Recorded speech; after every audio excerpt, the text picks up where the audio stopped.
तो जब से मैंने अपना चैनल शुरू किया कार्बन गैंग में दूसरे लोगों की गाड़ियाँ और दूसरे लोगों का बाइक रिव्यू कर रहा हूँ, लेकिन आप लोग भी क्यूरियस तो होंगे कि आखिर ये खुद क्या चलाता है, इसके पास खुद क्या है। तो आज मैं आपको दिखाता हूँ मेरे पास क्या है। मेरे पास है ये होंडा 70। लेकिन इस पे आने से पहले मैं आपको थोड़ा होंडा 70 की ना थोड़ी हिस्ट्री बता दूँ।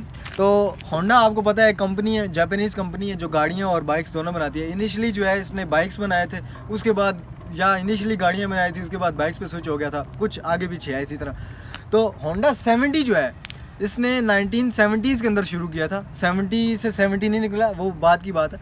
इनिशियली जापान के अंदर बना करते थे, मैन्युफैक्चर भी और असेंबल भी वहीं हुआ करते थे। लेकिन एज़ यू नो कि वक्त गुजरता गया और जो थर्ड वर्ल्ड कंट्री है जैसे हमारे पास जब ये चीज़ पहुंची, इंपोर्ट हो गए, तो वी रियली लाइक्ड इट। अब वो क्यों मैं आपको बाद में बताऊंगा। लेकिन जैसे जैसे कंज्यूमरिज्म बढ़ा, लोगों को इसकी ज़रूरत बढ़ी, हर बच्चे ने, मेरी तरह के बच्चे ने भी ये होंडा 70 लेने शुरू कर दिए। तो ये पाकिस्तान में असेंबल होने लग गया। पार्ट्स बाहर से आते थे, असेंबल पाकिस्तान में होता था। लेकिन थोड़ा और टाइम गुजरा, ये मैन्युफैक्चर भी पाकिस्तान में होने लग गया। ठीक है, और आपको पता है जब कोई चीज़ पाकिस्तान में मैन्युफैक्चर हो रही हो और असेंबल हो रही हो, बेशक वो होंडा हो या चाहे टोयोटा हो या चाहे सुजुकी हो या चाहे जो मर्जी हो, बुगाटी भी मैं कहता हूँ अगर पाकिस्तान में मैन्युफैक्चर और असेंबल हुआ ना, उसकी क्वालिटी भी नील हो जाएगी। दिस राइट हियर जो मेरे बाइक है ये है 2015 मॉडल। अब होंडा 70 जो 70s के अंदर आता था उसकी क्वालिटी भी अच्छी थी, और दूसरा उसके अंदर कुछ चेंजिंग्स भी थे। सबसे पहले जो चेंजिंग थी वो उसके टैंक की थी। उसका टैंक जो था बिल्कुल यूँ स्ट्रेट टैंक था, वो आपको कोई पिक्चर वगैरह लगी नजर आ जाएगी। दूसरी उसके अंदर ये जो उसका स्विंग आर्म है, इसका तो आप देख रहे हैं ये पाइप टाइप है। उसका स्विंग आर्म जिस तरह यामा YB100 का एक पतली सी एक स्ट्रिप होती है, पट्टी टाइप, अंदर से हॉलो और स्ट्रिप टाइप, उस तरह का स्विंग आर्म था। दूसरा उसके जो रियर शॉक्स है, ये इसके बाय द वे अपने जेनमन नहीं है, ये इसके चेंज लगे हुए हैं। दूसरा उसमें सीट की एक बहुत बड़ी वो थी, सीट उसमें और तरह की थी। उसमें अगली लाइट जो थी वो गोल थी और उस लाइट के ऊपर ही मीटर वगैरह फिट हुआ करता था। खैर वो तो एक ओल्ड स्कूल चीज़ है, वक्त गुजरता गया और चीज़ें चेंज होती गई। ये बाइक जो था होंडा 70 पुराने मॉडल से 2000 पता नहीं 1-2 के अंदर इसने पुरानी शेप लूज़ की और नई शेप में आया। ठीक है, तब तकरीबन यही शेप थी। लेकिन 2012 के अंदर इसके अंदर मेजर एक चेंज आया, जो था इसके इंजन के अंदर उन्होंने कोई चेंजिंग वगैरह की थी। इसका हेड वगैरह और ये इसकी फिन्स वगैरह थोड़ी सी रेस कर दी थी कूलिंग बेटर करने के लिए। लेकिन आई डोंट थिंक कि इट रियली मैटर्स। ठीक है, इतना ज़्यादा फ़र्क नहीं पड़ा। उसके बाद 2024 आ गया और 2074 आ जाएगा। इसके अंदर सिर्फ और सिर्फ स्टिकर चेंज होंगे। वो तो मैंने हटा ही दिया क्योंकि इसका टैंक चेंज हुआ है। वो क्यों हुआ है वो भी इंशाल्लाह आपको बाद में बताएंगे। तो अभी बात करते हैं मेरी बाइक की। आपको हिस्ट्री तो पता चल गई है ना।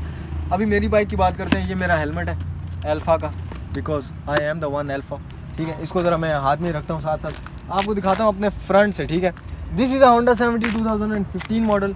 This bike comes with spoke wheels, front and rear both are spokes. ठीक है, उसके बाद drum brakes, front drum brake and rear drum brake. This bike is called Honda CD70। I don't know what is meant by CD particularly here, but I guess it means capacitor discharge. ठीक है, क्योंकि इसके अंदर वो जो system है वो CDI unit वाला है, कैपेसिटर डिस्चार्ज इग्निशन टाइप। ठीक है, तो 70 इसको कहा जाता है ओवरऑल करके। इसका जो हेड है ये मैं आपको दिखा सकूँ तो यहाँ पे लिखा हुआ भी है 72 सेंटीमीटर क्यूब, यानी कि 72 क्यूबिक मीटर, ये इसका हेड लिखा हुआ। ठीक है, इसका आप देख सकते हैं कि कार्बोरेटर बेस्ड है और है भी सिंगल सिलेंडर है। अगर आपको नज़र नहीं आ रहा तो मैं आपको दिखा दूँगा, सिंगल सिलेंडर इंजन है ये। इसके अंदर कार्बोरेटर लगा है, ये क्या है ये आपको बाद में बताते हैं। ठीक है, उसके बाद फ्रंट पे भी इसको आपको पता है फोर्क सस्पेंशन है, जो कि अभी आई डोंट थिंक सो कि इतना अच्छा वर्क कर रही है, लेकिन थोड़ा बहुत ऊपर नीचे हो रहा है। और रेयर पे भी इसका वही जो स्प्रिंग सस्पेंशन सिस्टम है, अंदर इसके पंप है, लेकिन वो पंप इतना काम शाम करता नहीं है।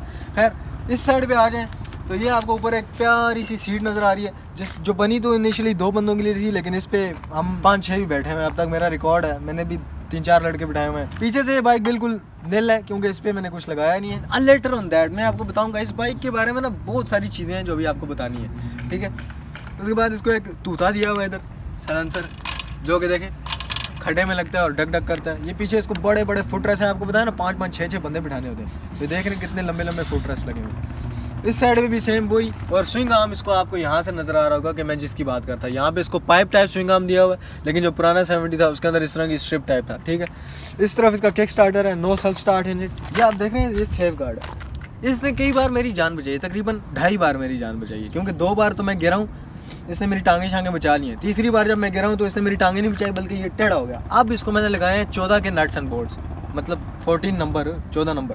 तो अब ये बिल्कुल इतना हैवी है कि इससे मैं पूरा बाइक उठा के लिफ्ट कर सकता हूँ। तो देख रहे हैं, यकीन नहीं आता था, हम आपको चीज़ें करके दिखाते हैं। अब बात करते हैं इसके टैंक की। इसकी टैंक के अंदर जो फ्यूल इस टाइम आता है वो है तकरीबन 9 लीटर, 8.75 कुछ है, लेकिन 9 लीटर इसके अंदर फ्यूल आता है, जो कि आज तक मैंने फुल नहीं कराई। तकरीबन ये बाइक मेरे पास है 1.5 साल से, 100, 200, 300, 500, 400, बहुत ज़्यादा हो गया 600, बस इससे ज़्यादा नहीं। क्यों? क्योंकि लोग पेट्रोल निकाल लेते हैं, पेट्रोल निकाल लेते हैं। से याद आया कि ये इसको मैंने एक मॉडिफिकेशन की हुई है, वैसे अभी तो नहीं बताना आपको, मॉडिफिकेशन वाली वीडियोस में बताएंगे, लेकिन ये इसका एक पेट्रोल लॉक है। यहाँ से ये पेट्रोल निकलेगा और बोतल के अंदर डाल लिया जाएगा, लेकिन अब नहीं, क्योंकि अब मैंने उसको लगा दी चाबी। अब अगर हम बाइक के आपको मीटर क्लस्टर की तरफ दिखाएं तो मैं कैमरामैन को कहूँगा कि इस तरफ आ जाए। आज मैंने कैमरामैन असल में चेंज की, तो कैमरामैन अगर आपको दिखा सके कि इसका मीटर क्लस्टर में इतना बड़ा मीटर है ही नहीं। क्यों? क्योंकि वो उतरा हुआ था, मेरे पास जब आया था तब भी नहीं था। खैर, राइट साइड में आपको मिल जाती है एक थ्रोटल, उसके साथ फ्रंट ब्रेक और कुछ भी नहीं। पुराना जो मॉडल था उसमें यहाँ पे लाइट ऑन ऑफ का ऑप्शन था, लेकिन इसमें इन्होंने हटा दिया है क्योंकि कंज्यूमरिज्म और क्वालिटी को और कॉस्ट बचाने के लिए। ठीक है, पुराने ज़माने में ये भी जो थे मेटल के आया करते थे, अभी ये प्लास्टिक के हैं जो हर 2 महीने बाद टूट जाते हैं और कभी भी हल्का सा बाइक गिरे तो। खैर, इस तरफ कैमरामैन अभी सही नज़र आ रही है चीज़ें जी, बस सही। इस तरफ अगर हम आ जाएँ तो light on off, high low beam, ठीक है। उसके बाद इंडिकेटर लेफ्ट और राइट, ये इंडिकेटर इसमें है नहीं वैसे, लेकिन अभी हम एज्यूम कर लेते हैं कि इसमें इंडिकेटर लेफ्ट और राइट है। उसके नीचे एक आपको मिल जाएगा हॉर्न, उसके साथ ही यहाँ पे आपको मिल जाएगा clutch which helps in the shifting. Shifting से याद आया, इस बाइक के अंदर 4 स्पीड कांस्टेंट मैश ट्रांसमिशन है। चेक कर रहे हो इंग्लिश, कांस्टेंट मैश, यानी कि ऐसे ये गियर लगते हैं। उसके बाद लाइट्स की अगर बात करें तो फ्रंट पे और इशारे जो हैं इसके, मतलब इमेजिनरी इशारे, इमेजिनरी इंडिकेटर्स और बैक लाइट इमेजिनरी, वो सब हेलोजन बल्ब वाले हैं। हेलोजन बल्ब्स कहेंगे या सिंपल पुराना बल्बी स्टाइल जो होता है इनका बल्ब है, which I don't really like. I like LEDs but this also doesn't work. इसी वजह से मैंने ऊपर ये एक LED लगाई हुई है, थैंक्स टू वसाम। उसके बाइक से उतार के इधर लगाई, उसके 2 लगे हुए थे तो मैंने उतार के इधर लगा ली। अभी ये हाई लो बीम इसी के साथ सेट हुआ हुआ है, तो ये बल्ब वैसे भी फ्यूज हुआ हुआ है। उसके बाद आप देख रहे हैं कि इस बाइक के अंदर काफ़ी जगहों पर रस्ट है, ठीक है, लेकिन उस रस्ट की भी एक बड़ी अजीब कहानी है ना। अब होता है पाकिस्तान में गाड़ियाँ शाड़ियाँ जो है लोग रस्ट लगा देते हैं और कहते हैं कि जेन्युइन है, जेन्युइन रखनी है हमने, कलर नहीं कराना। बस मेरे साथ भी वही केस है, नथिंग डिफरेंस, ठीक है। ये था जी हमारा बाइक, मतलब आप देख सकते हैं ये हमारा आरन है। अब आपको हम थोड़ा सा बाइक स्टार्ट करके दिखाते हैं। स्टार्टिंग करने से पहले आपको एक छोटी सी चीज़ दिखाएं, जो ये अल्फा है हेलमेट। आप देखें जब भी बाइक वगैरह राइड कर रहे हो आपके पास तो सबसे पहले कागज़ पूरे होने चाहिए। क्यों? क्योंकि भाई पुलिस रोकती है तो फिर पुलिस आपका बाइक बंद करती है, और बाइक बंद करने का कितना बड़ा दुख होता है ये मुझसे बेहतर कोई नहीं जान सकता। मेरा आज तक बंद नहीं हुआ अल्हम्दुलिल्लाह, रो के छुड़वा लिया था। लेकिन आपके पास तो कागज़ पूरे होंगे, उसके बाद आपके पास हेलमेट होगा। अगर कागज़ पूरे हुए तो चलो आपको किसी ने रोका तो आप छूट जाएंगे। अगर आपने हेलमेट पहना हुआ और आपके ये जो नंबर प्लेट्स हैं ये लगी हुई तो आपको कोई प्रॉब्लम ही नहीं, आपको किसी ने रोकना ही नहीं है, क्योंकि ये आपका कह लो कि टिकट है, लाइसेंस असल ये है। आपने हेलमेट पहना हुआ है, you can go everywhere you want to go on your bike obviously, ठीक है। तो हेलमेट पहनने से आपकी जान बचती है, ऊपर से ऐसा क्लासी स्टाइली हेलमेट हो तो पहनने का भी दिल करता है। ब्लैक वाइजर जब बंदा नीचे करता है तो खुद को बैटमैन फील करता है। खैर, अभी आपको थोड़ा सा स्टार्ट करके दिखाते हैं, ये कपड़ा तो छुपा लेना चाहिए। स्टार्ट करके दिखाते हैं। तो स्टार्टिंग का बड़ा फिट सिस्टम है। इधर मेरे पास आओ जरा कैमरामैन।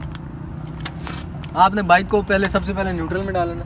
अभी मैं उस तरफ जा नहीं रहा तो आज से ही न्यूट्रल कर दिया मैंने। उसके बाद स्विच वगैरह आपको नज़र नहीं आया इधर, क्योंकि इसमें है ही नहीं, तो ये डायरेक्ट है। अरे आपने घबराना नहीं है, आपने मेरे साथ करना। ये देखें अभी आइडलिंग में खड़ा हो गया, ये देखें अभी इसके रिंग पिस्टन फायरिंग है, लेकिन चलता है। चलने में 4-5 बंदे घसीट के ले जाए कहीं पे, ठीक है। तो अभी हम इसको आपको लाइट चेक कराते हैं। लाइट देखें यार, अभी ये मैंने ऑन की लाइट, अभी आप देखें ये इसका वाइट पॉइंट है जो कि इसका हाई है, ये इसका येलो पॉइंट है, येलो या लाइम ग्रीन, ये इसका लो है, ठीक है। और इसके अंदर हॉर्न, इस बाइक के अंदर बैटरी नहीं है, तो जो कुछ काम हो रहा है वो इसके वही कैपेसिटर डिस्चार्ज यूनिट से ही काम हो रहा है, ठीक है। तो जितनी तेज़ आप इसको RPM देंगे उतनी ज़्यादा इसकी जो वो करंट प्रोड्यूस होगा और उतनी ज़्यादा आपकी ये एक्सेसरीज जो चलेंगी, लाइट और हॉर्न वगैरह। अभी देखें स्लो है ये सिस्टम। खैर, ये था हमारे बाइक। अब आप नहीं वो कर रहे होंगे कि कौन सा, इंशाल्लाह बहुत जल्द गाड़ी वगैरह भी लेंगे। आप दुआ करें हमारे लिए और चैनल को सब्सक्राइब करें। इसी तरह की मज़ीद प्यारी प्यारी वीडियोस देखने के लिए मेरे चैनल को सब्सक्राइब करें। और ये देखें ये किसी बेचारे का नट और किसी बेचारे का बोल्ट जो है ये टूट गया। ये ज़्यादा उसने कसा है ना, लेकिन मैं इमेजिन कर रहा हूँ कि इस जगह पे ला के उसने बोल्ट कसा क्यों है। खैर मिलते हैं आपसे अगली वीडियो में, तब तक के लिए अल्लाह हाफिज़।